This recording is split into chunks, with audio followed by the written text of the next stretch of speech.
I just told him a good woman's hard to find. Hey, so's a dismembered body. Hey, Marvin, I owe you one. And believe me, that's great news for you. Marvin's side missions with Stefano, could it backfire? That's the topic of discussion in today's breakdown, because you can't imagine this is going to end well, especially because Marvin was doing this without Rock knowing. If she did, then she definitely wouldn't approve, especially considering the history in terms of Marvin making mistakes, and also because law enforcement were hot on their heels for majority of season 3. Let's not forget, they were really close to nailing Marvin towards the end. They had both Detective Howard and Marvin in their sights, and Howard actually wanted Rock to give up Marvin. So the fact we have Marvin doing side missions for Stefano, where the likelihood of something going wrong is pretty high, is going to be an issue going forward. So will Rock find out and put a stop to this before it's too late, or will it go terribly wrong? Later on in the breakdown, I'm also going to come to Marvin's backstory, because this conversation definitely revealed a lot. So I do want to touch on Marvin's backstory and the impact of Elijah Thomas's death. But as usual, let's take a brief look at the history. Fuck you do, Marvin. Now, in my 401 breakdown, I mentioned the Tony Deep scenario. She was the one who ratted on Marvin in season 1, and we know snitches in the world of power never really survive. We knew it would end up coming back around eventually, but the way Marvin did this was by outsourcing it to Sal Baselli's son, Marco Baselli. Long story short, the hit went wrong, Marco went down, and it caused a big problem for Rock. Of course, Sal Baselli wanted to treat this as an eye for an eye. He wanted Marvin in return, which Rock was never going to let happen. Even though Marvin messed up, even though he made a huge mistake, she was never going to throw her brother under the bus. There was also the stash house in season 1. He put a body in the walls of one of their apartments in the projects, which absolutely stunk up the entire place. He was working with Kanan on the Van Wyck business, but that also went wrong when hella bodies started dropping in the streets because of Kanan's bad batch. Now, it may have been Kanan's bad batch, but it was Marvin who was running this side hustle. Now, it does have to be said, since Lou started drifting away from the family street business and more into music, Marvin did step up. He took up a lot more responsibility, and in fact, in a lot of moments in season 3, he was Rock's go-to. The only mistake I guess he made in season 3 was trusting Gerald. For majority of the time, when Rock needed him, he was there through thick and thin. When she decided she wanted to get back into the game around the episode 6 mark, he also made that happen without using any of his brute force. This is how they managed to get the transport side up and running of their Chinese restaurants. And I am pretty sure I have seen a scene with Terry and David in one of the season trailers or the official trailer. So this scene where we actually see Unique hitting a warehouse, maybe it's the transport side of Rock's operation, which was run by Terry and David. Unique's going to be trying to dismantle every single piece of her operation. And if he's going after the transport, if he's burning down the Chinese restaurants where they sell their product from, if he's going after Rock's lawyer Andre, and those that run the Chinese restaurants, what will Rock have left by the time Unique's finished? I am sure she will manage to put a stop to it, but Unique going after each and every single piece of her operation is going to cause a lot of trouble for Rock and also Marvin. Let's remember, these guys aren't ready for the chaos. They're not built for the streets. They're just the front.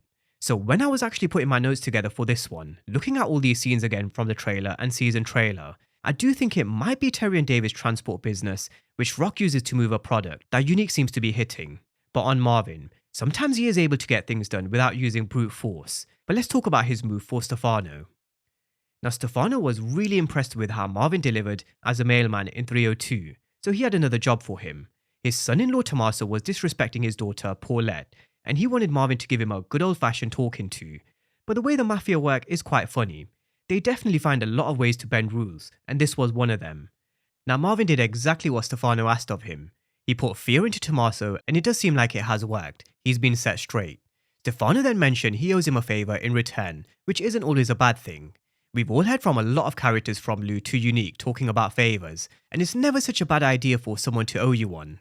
So that is something to definitely keep in mind. Will Marvin ever come back and cash this favour in from Stefano? However, one thing you can definitely see going forward is Stefano going to Marvin for more side missions, where one eventually goes wrong. And surprise, surprise, when we saw the synopsis for Season 4, Episode 2, it does tease that Marvin will end up going too far on a side job for Stefano, so it really was inevitable. Across all the teasers and trailers, we also saw Marvin attacking people in 3 different scenarios. There's Tremon, which we've already been through before.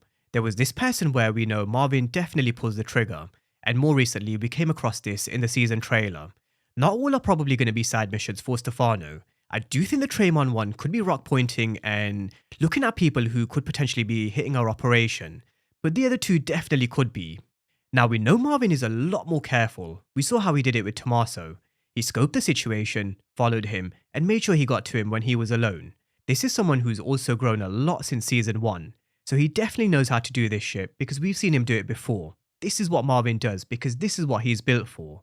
But surely at some point things aren't going to go to plan. In Snaps' words from the season trailer, in this game there are way too many variables. Things are always changing, and you can never tell what you're up against. So I do think it genuinely is just inevitable for one of these two to go wrong, and for one of them to backfire. And when she finds out, will the damage already have been done? Or will she be able to put a stop to it before it is too late? Like the whole situation with Tony Deep. In my opinion, I think by the time Rock finds out, the damage will already be done. It's just about how much damage. The reason why we went through the history in terms of Marvin's moves from the past was because the last time in season 2, it ended up in the death of Marco Boselli, Sal Boselli's son, and the Italian Mafia are no joke, especially when you get to Stefano's level as a high-ranking member of the Italian crime families.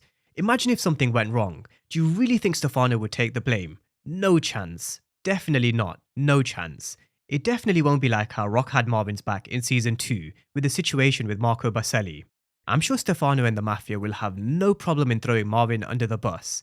Like I said before, messing with the Mafia is no joke. Although do I think it's going to come to that? Could it potentially lead to Marvin being thrown under the bus or lead to his death? I personally don't think it's going to go that far. If things went really wrong, then I don't think Stefano would have any qualms in pointing the finger in Marvin's direction. But I personally don't think it's going to get that far out of control. I think Marvin's got way too much story to tell in terms of Jukebox, his story arc, which I do think will rumble on into a season 5. So even though I do think it is inevitable that something just goes terribly wrong, I just don't think it's going to cause Marvin's death, not in season 4 anyway. Definitely can see it causing some complications for Rock and Marvin, and Rock definitely won't be too happy when she finds out, but I don't think it's something that will lead to Marvin's death. Like we've said many times in season 3 as a joke, if Marvin goes, we riot. But definitely something just to be mindful of over the next few episodes and heading into the rest of season 4. The Mafia definitely don't play games, and the games that Marvin's playing with these side missions could end up going terribly wrong. It's just a question of what will the consequences be. With that being said, moving on to Marvin's backstory. Because him being gone meant me having to step up and be daddy to your moms and uncle. Couldn't be no kid no more. Because I had to raise Rock and Lou. Had to help out any way I could. Now besides snacking, Marvin told us just how much Elijah Thomas meant to him. He really loved his pops. He took him and Rock to his boxing fights, which no doubt, that's where Marvin got his toughness from. But he also explained why he also couldn't forgive him. Leaving them from this world when they were so young forced Marvin to step up and be a father to both Lou and Rock. And that really is a big burden for someone who would have been so young as Marvin. He would have had a lot of weight on his shoulders. He would have had to step up and play the role of a father figure as well as a sibling. And I mentioned over on X not too long ago, Raising Kanan really does nail these life experiences and events we go through in real life. And no doubt, this is one of them. I'm fortunate to still have both of my parents, but not many people are as lucky. Some probably find or found themselves in the situation Marvin did, where they had to step up, be there for their siblings, care for their mother, father, or the rest of their family, take care of the bills, put food on the table. It may even go as to some way in explaining why Marvin used to use back in the day. Maybe things got way too much for him. Maybe he started using as a coping mechanism from everything that he had to deal with and go through at such a young age. It definitely is just worth a thought in terms of why Marvin did some of the things he did, but also shaping the person we were introduced to in Raising Kanan, where he is at this moment in time, why he still loves his pops, but also why he can't bring himself to forgive his father either. You can understand his point of view. So yeah, Raising Kanan really do nail these real life experiences really well. But that's a breakdown of where we are at this moment in time in terms of Marvin's story arc, and why I feel Marvin could be in big trouble. I personally don't believe he's at risk in dying in season 4. I think there's just way too much story for him, especially because he still needs to continue building this relationship with Duke. At some point we are going to have to say goodbye to Marvin and a lot more of these characters. I just don't think it's going to be in season 4, but the Mafia definitely don't play games. So let's see what happens when and if he does this next mission, and when Rock finds out, because it is only a matter of when. But let me know your thoughts down below in the comment section in terms of Marvin's backstory and also the situation with Stefano with Marvin's side missions. Drop all your thoughts down below in the comment section, and as always, thank you guys for watching, and I'll see you next time.